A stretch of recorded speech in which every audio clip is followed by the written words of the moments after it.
যে গুনাহগার মিনা তওবা না করেই মারা যাবে এবং আল্লাহর ক্ষমা থেকে বঞ্চিত হবে, আল্লাহর ইচ্ছায় তারা জাহান্নামে নির্ধারিত সময় পর্যন্ত নির্দিষ্ট শাস্তি ভোগ করবে, তাদেরকে সরাসরি জাহান্নামে দেওয়া হবে অথবা পুলসিরাত পার হওয়ার সময় পুল থেকে পিছল কেটে জাহান্নামে পতিত হবে, কেউ সুপারিশের ফলে, কেউ মহান আল্লাহর দয়ায়, আবার কেউ শাস্তির মেয়াদ শেষ হলে জাহান্নাম থেকে মুক্তি পেয়ে তৌহিদের ফয়তে জান্নাতে স্থান লাভ করবে, কিন্তু তাদের মধ্যে জাহান্নামের ছাপ থেকে যাবে এবং জান্নাতে তারা জাহান্নামী বলে পরিচিত থাকবে। জান্নাতে প্রবেশকারী সর্বশেষ ব্যক্তি অথবা সর্বনিম্ন মানের জান্নাতীয় কিন্তু ছোট জান্নাতের বা কম সুখের অধিকারী হবে না। এর ব্যাপারে মহানবী সাল্লাল্লাহু আলাইহি ওয়াসাল্লাম বলেছেন, সর্বশেষে যে ব্যক্তি জাহান্নাম থেকে বের হয়ে জান্নাতে প্রবেশ করবে তার সম্পর্কে অবশ্যই আমার জানা আছে। এক ব্যক্তি হামাগুড়ি দিয়ে বা বুকে ভর দিয়ে চলে জাহান্নাম থেকে বের হবে। তখন আল্লাহ অজাল্য বলবেন, যাও জান্নাতে প্রবেশ কর। সুতরাং সে জান্নাতের কাছে এলে তার ধারণা হবে যে জান্নাত পরিপূর্ণ হয়ে গেছে। ফলে সে ফিরে এসে বলবে, হে প্রভু, জান্নাত তো পরিপূর্ণ দেখলাম। আল্লাহ অজাল্য বলবেন, যাও জান্নাতে প্রবেশ কর। তখন সে জান্নাতের কাছে এলে তার ধারণা হবে যে জান্নাত তো ভরে গেছে। তাই সে আবার ফিরে এসে বলবে, হে প্রভু, জান্নাত তো ভরতি দেখলাম। তখন আল্লাহ অজাল্য বলবেন, যাও জান্নাতে প্রবেশ কর। তোমার জন্য থাকলো পৃথিবীর সমতুল্য এবং তার 10 গুণ পরিমাণ বিশাল জান্নাত। অথবা তোমার জন্য পৃথিবীর 10 গুণ পরিমাণ বিশাল জান্নাত রইল। তখন সে বলবে, হে প্রভু, তুমি কি আমার সাথে ঠাট্টা করছো? অথবা আমার সাথে হাসি মজাক করছো অথচ তুমি বাদশাহ, হাসি ঠাট্টা তোমাকে শোভা দেয় না। বর্ণনাকারী বলেন, তখন আমি রাসূলুল্লাহ সাল্লাল্লাহু আলাইহি ওয়াসাল্লাম কে এমনভাবে হাসতে দেখলাম যে তার চোয়ালের দাঁতগুলি প্রকাশিত হয়ে গেল। তিনি বললেন, এ হলো সর্বনিম্ন মানের জান্নাতি। বুখারী মুসলিম। এ জান্নাতি যখন জান্নাতের বাসস্থানে প্রবেশ করবে তখন তার কিহুরি স্ত্রী তার নিকট এসে বলবে, সেই আল্লাহর প্রশংসা যিনি তোমাকে আমাদের জন্য এবং আমাদেরকে তোমার জন্য বাঁচিয়ে রেখেছেন। তখন সে বলবে, আমাকে যা দেওয়া হয়েছে। জান্নাত শব্দের অর্থ হল উদ্যান, বাগান, বাগিচা। ফার্সি ভাষায় যাকে বেহেশত বলা হয়। মহান আল্লাহ মহাপ্রতিদান স্বরূপ যা নিজ অনুগত বান্দার মরণের পর পরকালে প্রস্তুত রেখেছেন। জান্নাত মানে শুধু বৃক্ষবিশিষ্ট বাগানই নয়, বরং তাতে থাকবে বাসস্থান, অট্টালিকা এবং চরম সুখ সামগ্রীর এমন সবকিছু যা মানুষ কল্পনাও করতে পারে না। সেখানে এমন সুখ থাকবে যাতে কোন দুঃখের লেশমাত্র থাকবে না। এমন নির্মল শান্তি থাকবে যাতে কোন প্রকার অশান্তির মলিনতা নেই। এত সুখ সম্পদ থাকবে যার কাল্পনিক বর্ণনা দিতেও মানুষের মন অক্ষম। রাসূলুল্লাহ সাল্লাল্লাহু আলাইহি ওয়াসাল্লাম বলেন, মহান আল্লাহ বলেছেন, আমি আমার পুণ্যবান বান্দাদের জন্য জান্নাতে এমন জিনিস প্রস্তুত রেখেছি যা কোন চক্ষু দর্শন করেনি, কোন কর্ণ শ্রবণ করেনি এবং যার সম্পর্কে কোন মানুষের মনে ধারণাও জন্মেনি। তোমরা চাইলে এই আয়াতটি পাঠ করতে পার, যার অর্থ, কেউই জানে না তার জন্য তার কৃতকর্মের বিনিময়ে স্বরূপ নয়ন প্রীতিকর কি পুরস্কার লুকিয়ে রাখা হয়েছে। সাজদাহ 17 আয়াত, বুখারী মুসলিম। পার্থিব জগতেই কত বিলাসপ্রিয় ধনকুবেররা বিলাসবহুল বাগান ও বাড়ি বানিয়ে বসবাস করে, কত রকম সুখ সরঞ্জাম ও বিলাস সামগ্রী ব্যবহার করে থাকে, কিন্তু সেসব কিছু জান্নাতের তুলনায় নেহাতি তুচ্ছ। যেহেতু জান্নাতের সুখ অনুপম, বেহেশতের শান্তি অতুল। যেহেতু বেহেশতের একটি চাবুক পরিমাণ জায়গা পৃথিবী ও তন্মধ্যস্থিত সবকিছু অপেক্ষা উত্তম। বুখারী 3250 নং। জান্নাতে ধনুক পরিমাণ স্থান। দুনিয়ার যেসব বস্তুর উপর সূর্য উদিত কিংবা অস্তমিত হচ্ছে সেসব বস্তু চেয়েও উত্তম। বুখারী মুসলিম। জান্নাতের সে সুখ সামগ্রী দেখে দুনিয়ার সবচেয়ে দুঃখী মানুষটিও সমস্ত দুঃখের কথা ভুলে যাবে। রাসূলুল্লাহ সাল্লাল্লাহু আলাইহি ওয়াসাল্লাম বলেছেন, কিয়ামতের দিন জাহান্নামীদের মধ্য হতে এমন এক ব্যক্তিকে নিয়ে আসা হবে যে দুনিয়ার সবচেয়ে সুখী ও বিলাসী ছিল। অতঃপর তাকে জাহান্নামে একবার মাত্র চুবানো হবে। তারপর তাকে বলা হবে, হে আদম সন্তান, তুমি কি কখনো ভালো জিনিস দেখেছ? তোমার নিকটে কি কখনো সুখ সামগ্রী এসেছে? সে বলবে, না, আল্লাহর কসম, হে প্রভু।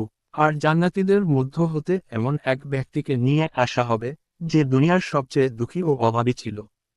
তাকে জান্নাতে মাত্র একবার চুবানোর পর বলা হবে, হে আদম সন্তান, তুমি কি দুনিয়াতে কখনো কষ্ট দেখছো? তোমার উপরে কি কখনো বিপদ গেছে? সে বলবে, না, আল্লাহর কসম, আমার উপর কোনোদিন কষ্ট আসেনি এবং আমি কখনো কোন বিপদও দেখিনি। মুসলিম। আর সে কারণে বেহেশতে স্থান লাভ করা এমন সৌভাগ্যের ব্যাপার, যার পর কোন সৌভাগ্য নেই। মহান আল্লাহর ভাষায় সেটাই মহা সফলতা। তিনি বলেন, অর্থাৎ জীব মাত্রই মৃত্যুর স্বাদ গ্রহণ করবে, আর কিয়ামতের দিনই তোমাদের কর্মফল পূর্ণমাত্রায় প্রদান করা হবে। সুতরাং যাকে আগুন, দোজখ থেকে দূরে রাখা হবে এবং যে বেহেশতে প্রবেশালাভ করবে, সেই হবে সফলকাম। আর পার্থিব জীবন ছলনাম ভাইব ব্যতীত কিছুই নয়। আলে ইমরান 185। অর্থাৎ আল্লাহ বিশ্বাসী পুরুষ ও বিশ্বাসী নারীদেরকে এমন উদ্যানসমূহের প্রতিশ্রুতি দিয়ে রেখেছেন, যেগুলোর নিম্নদেশে বইতে থাকবে নদীমালা, সেখানে তারা অনন্তকাল থাকবে। আরও প্রতিশ্রুতি দিয়েছেন চিরস্থায়ী উদ্যানসমূহে, জান্নাতে আদনে, পবিত্র বাসস্থানসমূহের। আর আল্লাহর সন্তুষ্টি হচ্ছে সর্বাপেক্ষা বড় নিয়ামত। এটাই হচ্ছে মহাসফলতা। তাওবাহ 72। অর্থাৎ যে আল্লাহ ও রসুলের অনুগত হয়ে চলবে, আল্লাহ তাকে বেহেশতে জাহান্নাম থেকে বাঁচার উপায়ে ইসলাম গ্রহণের সাথে ঈমান অনেক আমল, ফরজ পালন, পাপ বর্জন, তাকওয়া অর্জন ও দোয়া। মহান আল্লাহ শিক্ষা দিয়েছেন সে দোয়া। অর্থাৎ, হে আমাদের প্রতিপালক, আমাদের ইহকালে কল্যাণ দান কর এবং পরকালেও কল্যাণ দান কর, আর আমাদেরকে দোজখ যন্ত্রণা থেকে রক্ষা কর। বাকারাহ 201। 65। অর্থাৎ, হে আমাদের প্রতিপালক, আমাদের থেকে জাহান্নামের শাস্তি নিবৃত কর। জাহান্নামের শাস্তি তো নিশ্চিতভাবে ধ্বংসাত্মক, নিশ্চয় তা আশ্রয়স্থল ও বসতি হিসাবে অতীব নিকৃষ্ট। ফুরকান 65-66। এছাড়া জাহান্নাম থেকে বাঁচার বহু উপায় হাদিসে বলা হয়েছে, যার কিছু নিম্নরূপ। এক ব্যক্তি বলল, হে আল্লাহর রসূল, আপনি আমাকে এমন আমল বলে দিন, যা আমাকে জান্নাতে নিয়ে যাবে এবং জাহান্নাম থেকে দূরে রাখবে। নবী সাল্লাল্লাহু আলাইহি ওয়াসাল্লাম বললেন, তুমি আল্লাহর ইবাদত করবে, তার সাথে কাউকে অংশীদার করবে না, নামাজ প্রতিষ্ঠা করবে, জাকাত দেবে এবং রক্ত সম্পর্ক বজায় রাখবে। বুখারী ও মুসলিম। যে ব্যক্তি সাক্ষ্য দেবে যে আল্লাহ ছাড়া সত্য কোন উপাস্য নেই এবং মুহাম্মদ তার রসূল, আল্লাহ তার জন্য জাহান্নাম হারাম করে দেবেন। মুসলিম।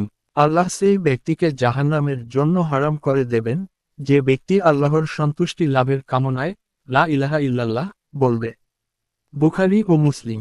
যে ব্যক্তি সূর্যোদয় ও সূর্যাস্তের পূর্বে, অর্থাৎ ফজরের ও আসরের নামাজ আদায় করবে, সে কখনো জাহান্নামে প্রবেশ করবে না। মুসলিম। যে ব্যক্তি জোহরের ফরজ নামাজের পূর্বে 4 রাকাত ও পরে 4 রাকাত সুন্নত পড়তে যত্নবান হবে, আল্লাহ তার উপর জাহান্নামের আগুন হারাম করে দেবেন। আবু দাউদ, তিরমিজি। রোজা জাহান্নামের আগুন থেকে বাঁচার জন্য ঢালস্বরূপ। বুখারী, মুসলিম। যে ব্যক্তি আল্লাহর পথে, অর্থাৎ জিহাদকালীন বা প্রভুর সন্তুষ্টি অর্জনকল্পে একদিন রোজা রাখবে, আল্লাহ একদিন রোজার বিনিময়ে তার চেহারাকে জাহান্নাম হতে 70 বছর পরিমাণ পথ দূরে রাখবেন। বুখারী ও মুসলিম। সেই ব্যক্তি জাহান্নামে প্রবেশ করবে না, যে ব্যক্তি আল্লাহর ভয় কাঁদে, যতক্ষণ না দুধস্তনে ফিরে না গেছে। অর্থাৎ দুধস্তনে ফিরে যাওয়া যেমন অসম্ভব, তেমনি তার জাহান্নামে প্রবেশ করাও অসম্ভব। আর একই বান্দার উপর আল্লাহর পথের ধুলা ও জাহান্নামের পয়া একত্র জমা হবে না। তিরমিজি, হাসান সহিহ। 2 প্রকার চক্ষুকে জাহান্নামের আগুন স্পর্শ করবে না। আল্লাহর ভয়ে যে চক্ষু ক্রন্দন করে, আর যে চক্ষু আল্লাহর পথে প্রহরায় রত থাকে। তিরমিজি, হাসান। জাহান্নামের আগুন প্রত্যেক ওই ব্যক্তির জন্য হারাম হবে, যে মানুষের নিকটবর্তী, নম্র, সহজ ও সরল। তিরমিজি, হাসান সূত্রে। তোমরা জাহান্নাম থেকে বাঁচো, যদিও খেজুরের এক টুকরো সাদকাহ করে হয়। আর যে ব্যক্তি এরূপ সামর্থ্য রাখে না, সে যেন ভালো কথা বলে বাঁচে। যাকে এই কন্যা সন্তান দিয়ে কোন পরীক্ষায় ফেলা হয়, তারপর যদি সে তাদের সাথে উত্তম ব্যবহার করে, তাহলে এই কন্যারা তার জন্য জাহান্নামের আগুন থেকে অন্তরাল হবে। বুখারী, মুসলিম। যে ব্যক্তি তার মুসলিম ভাইয়ের সম্ভ্রম রক্ষা করবে, কিয়ামতের দিনে আল্লাহ তাআলা জাহান্নামের আগুন থেকে তার চেহারাকে রক্ষা করবেন। তিরমিজি, হাসান। যে পছন্দ করে যে তাকে জাহান্নাম থেকে দূরে রাখা হোক এবং জান্নাতে প্রবেশ করানো হোক, তার মরণ যেন এমন অবস্থায় হয় যে সে আল্লাহ ও তার রসূলের প্রতি ঈমান রাখে এবং অন্যের প্রতি এমন ব্যবহার দেখায় যা সে নিজের জন্য পছন্দ করে।